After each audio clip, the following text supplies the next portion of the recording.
But anyway, moving on a little bit, this idea of type is also an interesting thing. Type in the Greek means typo, or is called typos, which is where we get the word for type. Isaac was a type of Christ, and there are many books on this subject, but I'll just give you a few examples. Abraham was the father of Isaac. God, the Father, was the father of Jesus.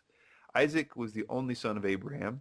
Jesus was the only begotten Son of God. I know that's a little interesting there that actually Abraham had two sons, but we see in Genesis 22, it says, "And he said, Take now thy son, thine only son Isaac, whom thou lovest, and get thee into the land of Moriah, and offer him there for a burnt offering upon one of the mountains, which I will tell thee of." So he, as the story goes, he is supposed to offer his son as an offering, but is later stopped. And but that whole thing is a picture of what happened as God actually did offer his own son on that same hill 2,000 years later or so. In fact, that whole scene is very interesting. The wood on Isaac's back, the cross on Jesus' back, Isaac the lamb on the altar, Jesus was the lamb on God's cross. And there are many different types of the Holy Spirit and different things in that whole thing. Chuck Missler does a very good job of fleshing that out. And before we move on, the idea of types in the Greek is extremely common, typos rather, in the Greek. It's a few examples of types of Jesus throughout the Bible are Melchizedek, Jonah, Moses, the manna in the wilderness, the two turtle doves, the cleansing with hyssop, Boaz, the temple, Jacob's ladder, the fourth man. There's actually a video on YouTube that goes through every book of the Bible and does it in a really interesting way. It's called The Fourth Man, I believe. Okay, Mike. Interesting. You know, that reminds me of a book that I heard that was written recently. They called it Third Man Syndrome. And there's, I guess, in extreme wilderness and survival situations, there have been reports of what are called a third man. This is a little bit tangential to the study, but I think our audience might find it interesting.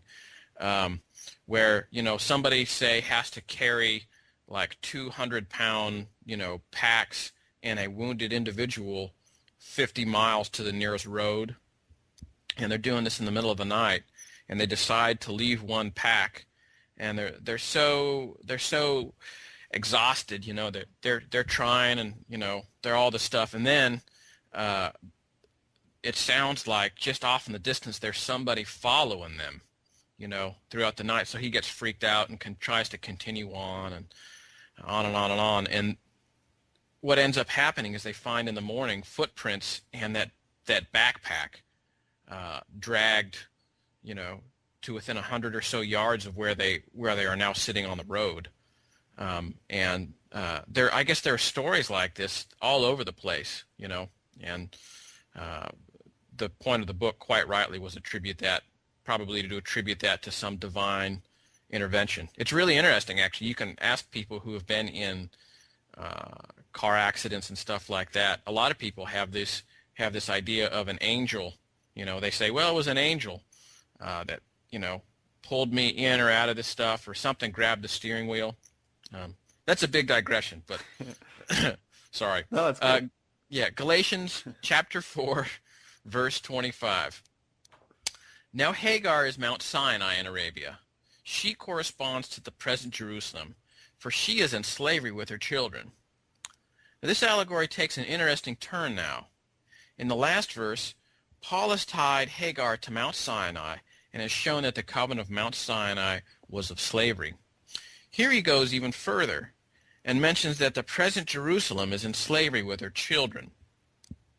Now let's remember that the present-day Jerusalem for Paul contains the temple, where the Levitical system was still practiced.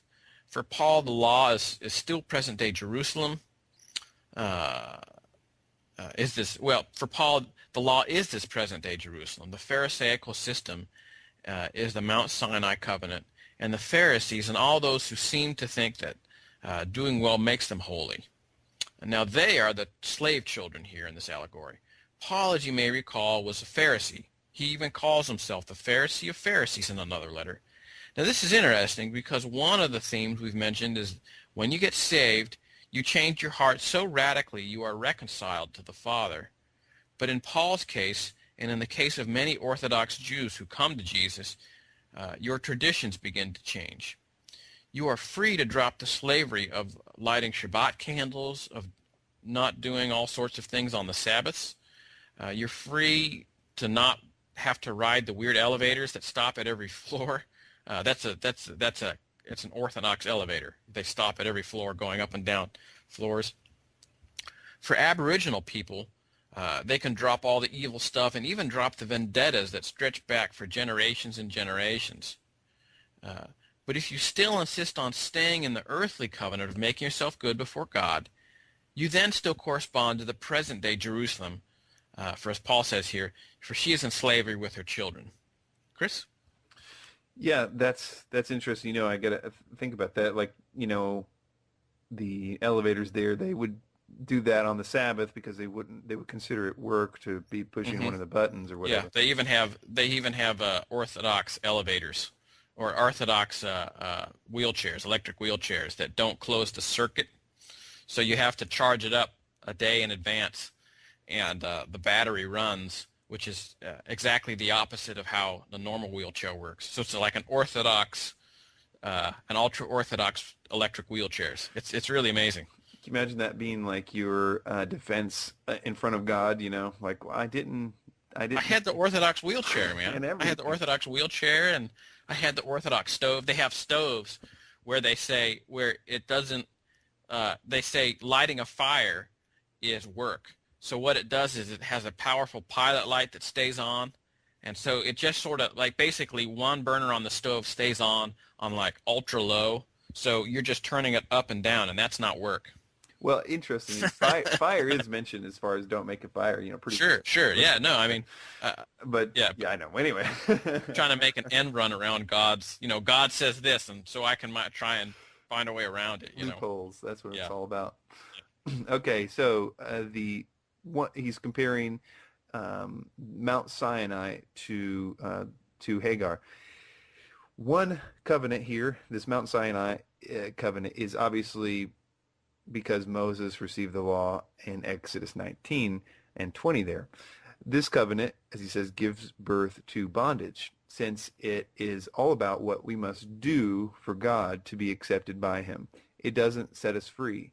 It puts us on a perpetual treadmill of having to get the right elevator and having to prove ourselves and earn our way before God. This covenant is associated with Hagar, the surrogate mother who gave birth to Ishmael. It is therefore used wrongly, a covenant according to the flesh. By the way, I'm quoting on this one from the entire thing from David Guzik. He says, the covenant that corresponds to Jerusalem, which is now, that is earthly Jerusalem, because he's going to talk later about heavenly Jerusalem, excuse me, which is the capital of religious Judaism, that is Jerusalem. Since this was the way most Jewish people in Paul's day tried to be right with God by trusting in their ability to please God by keeping the law. Paul emphasizes the point again, the covenant is bondage. Mike? All right, man. I figured you were going to go on a lot longer there, but I guess not. Nope. Okay. Galatians chapter 4, verse 26. But the Jerusalem above is free, and she is our mother.